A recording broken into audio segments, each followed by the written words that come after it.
আজকের রেসিপি ডিম দিয়ে চিচিঙ্গা ভাজি। তো আমার মা রান্না করবে আজকে। ৩ টা চিচিঙ্গা নিয়েছে।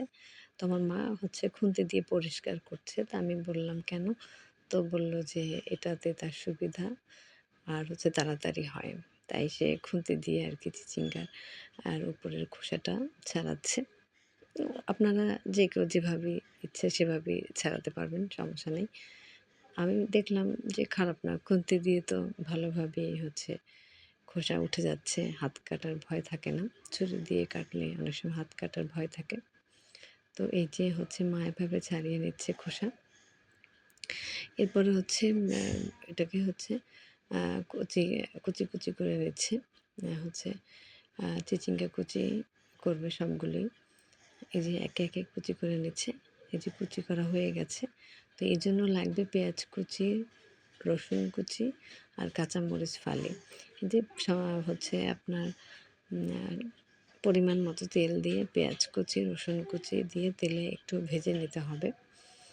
একটু পেঁয়াজটা নরম হয়ে এলে আর রসুনটা একটু নরম হয়ে এলে কাঁচামরিচ ফালি দিয়ে দিতে হবে।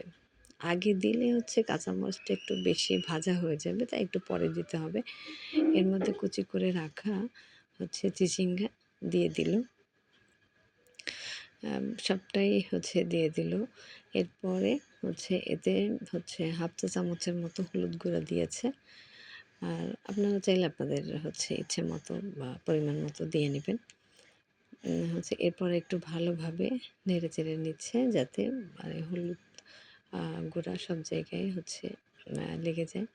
এই যে নাড়াচাড়া করার পরে এরপরে ভালো চিচিঙ্গা হলে পানি বের হবে, পানি দেওয়ার দরকার নেই, ঢাকনা দিয়ে দিয়েছে। এই যে ঢাকনাটা তুলে দেখছে মা যে কেমন হলো চিচিঙ্গা। তো ওই যে লবণ একটু কম হয়েছিল, তো আবার একটু দিয়ে নিল। আপনারা আপনাদের স্বাদ মতো লবণ দিয়ে নেবেন, যেরকম স্বাদের লবণ আপনারা খান। তো এরকম পানি শুকিয়ে এলে আবার একটু নেড়েচেড়ে দিতে হবে।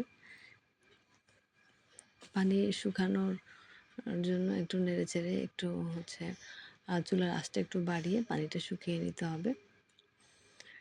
এই যে দেখতেই খুব সুন্দর লাগছে কিন্তু, আর খেতে তো খুবই দারুণ লাগে। যে ডিমটা ভেঙে নিয়েছিল আগে, ডিমটা ঢেলে দিয়েছে।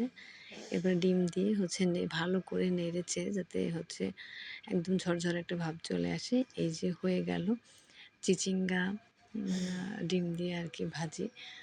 চিচিঙ্গার সাথে ডিম দেওয়ার পরে স্বাদটা আসলে অন্যরকম হয়ে যায়। খেতে খুবই অসাধারণ লাগে। গরম ভাত দিয়ে খুবই মানে অসাধারণ একটা স্বাদ।